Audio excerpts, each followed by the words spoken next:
If we have two wave sources, each creating waves that are going to overlap, we know that we're going to have some interference, some superposition going on with these two waves that are created. So, for example, if we pulse or if we create two waves using this is a wave simulator created by PhET out of University of Colorado, we can see that the two ripples created by these two drops of water, they cross paths at this point. And so if we have a low point from one wave and a low point from the other wave at the same place at the same time, then we get a really low point. If we have two high points, then we get a really high point. So I think the lighter area is supposed to represent higher points, the dark area is supposed to represent lower points.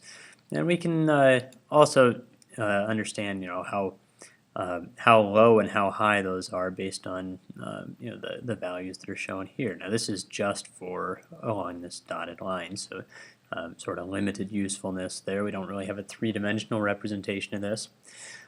If we have these waves just constantly being created, and it's a little laggy here, but if we have these constantly being created, with each wave or each sink in this case creating waves with a similar frequency, we start to see this pattern arise where this area right here, kind of this grayish area or medium darkness area in the blue anyway, and here and here, those are areas where our waves are always adding together destructively. So we have a high point for one wave and a low point for another wave, and so those kind of cancel each other out. And then in between those, here and here and here and here, we see that we have really dark and really light areas alternating. We get very, very deep and tall ripples. And so that happens when our waves are adding together constructively. So what determines where these different areas are? How come everything along this line we have destructive interference and everything along this line we have constructive interference? How do we relate that? And what factors influence it? Like what if we change the frequency, increase the frequency? So like right here a second ago it was an area of destructive interference. And we can see now that that's kind of on the border now between destructive and constructive interference. Now we've got extra of these gray lines, these destructive interference lines. And if we go really high frequency, we'll see another change there. So now we've got even more of these little gray areas, and they're really narrow gray areas there. So what is it that determines where those destructive interference areas and where the constructive interference areas are going to show up? Well, it turns out it's going to be a combination of the wavelength of each wave and the distance from each source.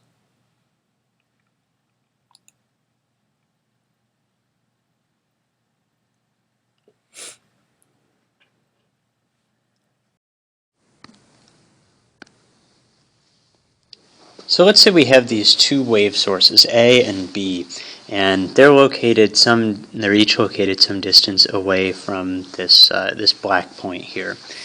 So the distance from A to that point we'll call dA, and the distance from B to that point we'll call dB. And we can see in the diagram those look to be different distances. And what that means for us is that B takes some amount of time to get there. A gets there a little bit faster from the source. And in that amount of time that it takes to travel from the source to this location, that wave has time to oscillate up and down a certain number of times. Since it takes more time for the waves from B to get there, it oscillates up and down more times than A does. And so if we draw in the waves here, let me try and get the frequencies about the same on these two. So that could be our red or our blue one, and then red will start the same way. So we'll start with a bump up,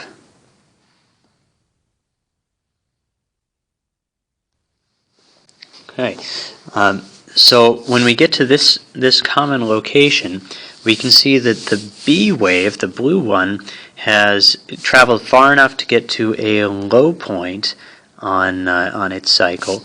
A has traveled far enough to get to a high point on its cycle. And so this location right here is going to be an area where we have destructive interference between A and B. So we get kind of a cancellation there. Our two waves add up to nothing for that location. So how do we know for an individual point whether we're going to have a high point or a low point, a constructive interference or destructive interference there? Well, this distance from A to this point right here, that looks to be, let's see, here's one full wavelength, here's another full wavelength, and then that looks like a quarter of a wavelength. So this distance here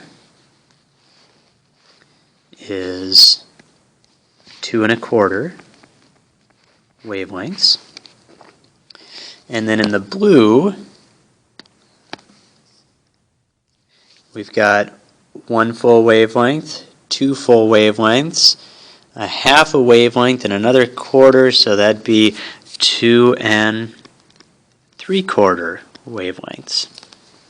And you'll notice that these two are different by 1/2 of a wavelength. And it turns out that that isn't just a coincidence, that's the general trend. So we talk about the path length for these two. The path length here is 2 3/4 of the wavelength. The path length here is 2 1/4 of the wavelength, or we could just measure it and say this is 10 centimeters and this is 8 centimeters, whatever the numbers come out to. But if we have a difference in path length, so if we have, say, dB minus dA, if that's equal to some number of half wavelengths, so we can write that as m plus 1/2 times the wavelength, where m equals 0, 1, 2, etc. That's the case for destructive interference. That just says our path difference is some whole number multiple of a half a wavelength. And then if we have a whole wavelength different, then these things end up synchronized with each other again. So this is for destructive interference. And for constructive interference, we say if our path difference is equal to some whole number multiple of the wavelength, so m here again is equal to 0, 1, 2, etc. In that case, we have constructive interference. So maybe the blue wave has gone through 2 3/4 wavelengths. If this were a whole number multiple of our wavelength, then maybe the red one would go through, instead of 2 1/4, maybe it'd go through, say, 1 3/4. 1 3/4 and 2 3/4 are different by one full wavelength. So after 2 3/4, this one has ended up at a low point. After one full wavelength, red would end up like this. After 3/4 of a wavelength, red would end up at this point.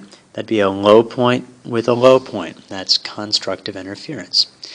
So anytime our path difference is a whole number multiple of the wavelength, we get constructive interference. When it's a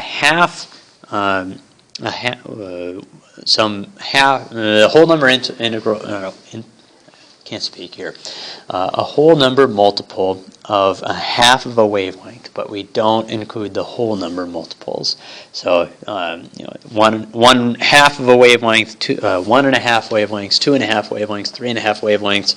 Those are the ones that match this criteria. Those are the ones where we have destructive interference. 1 wavelength, 2 wavelengths, 3 wavelengths.